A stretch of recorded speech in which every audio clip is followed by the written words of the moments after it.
Talmud Bavli Tractate Beitzah, page 8a, Daf Chesman Aleph, top of the page with the words Be'afar Tichuch.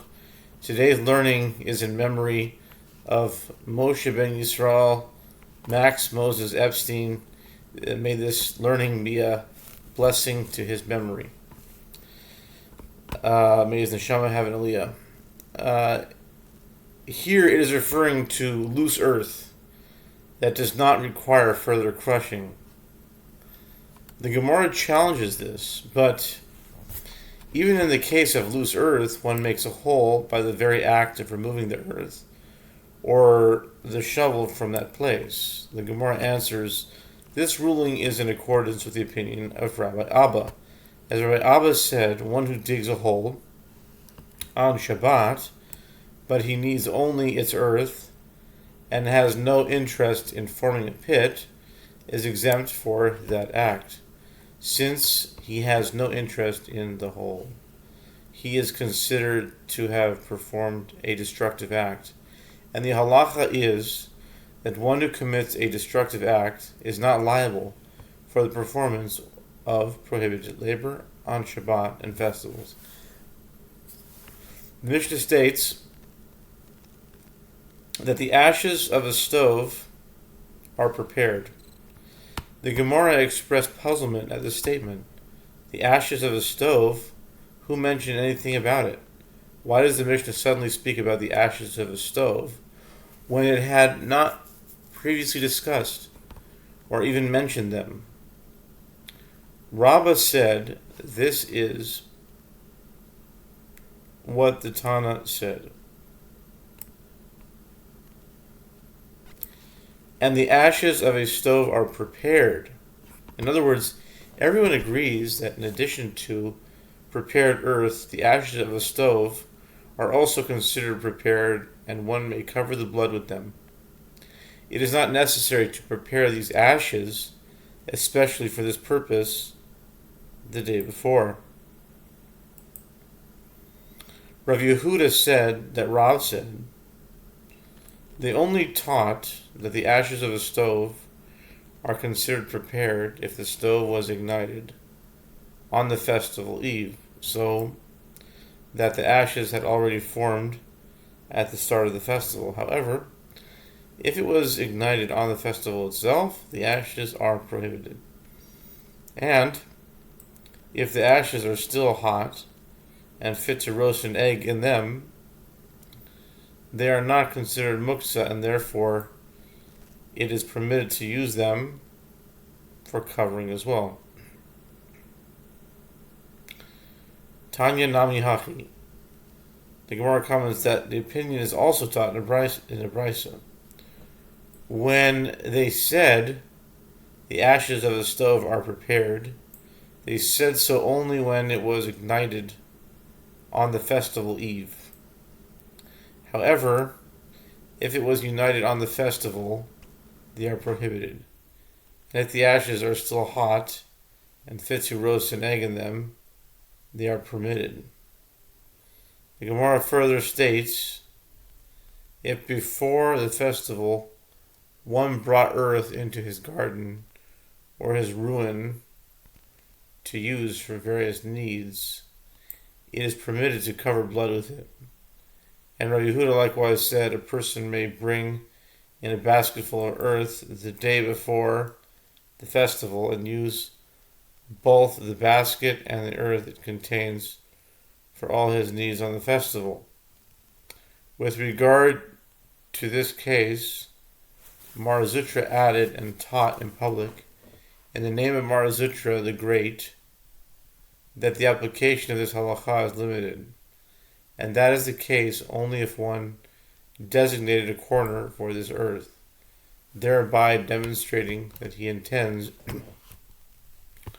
to use it for all his requirements, rather than merely bringing earth in to scatter over the floor of the house. In that case, the dirt is nullified. It is considered part of the floor, which means that it once again classified as muktzah. The Gemara raises an objection against this from a Mishnah, Bikurim 4:9. In the case of a koi or a kavi, a kosher animal with characteristics of both domesticated and non-domesticated animals. Some say it's a mixture between a bull and a deer, or bison and a deer, or other combination like that.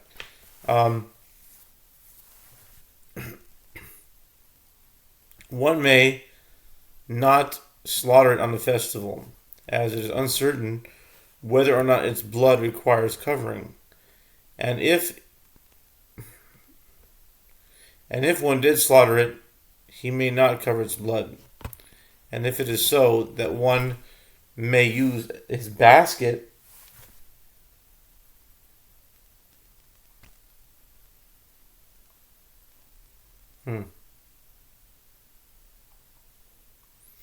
See here, the page shifted, so it made me lose the place. Okay, so a koi is a kosher animal, had both characteristics, right? You can slaughter, okay, but you can't cover the blood. And if one did slaughter it, he may not cover its blood.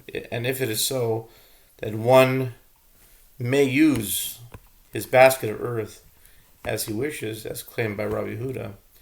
Even if a koi is definitely a domesticated animal, let him cover it in accordance with the opinion of Rabbi Yehuda. The Gemara expresses surprise at this objection, and according to your reasoning, one could equally suggest let him cover the blood of the koi with ashes of a stove, or with earth dug up from an embedded shovel. Rather, this Mishnah must be referring to a situation where one does not have prepared earth to use for covering the blood. Here too, one can say that he does not have a basket of earth ready for all his needs. The Gemara asks,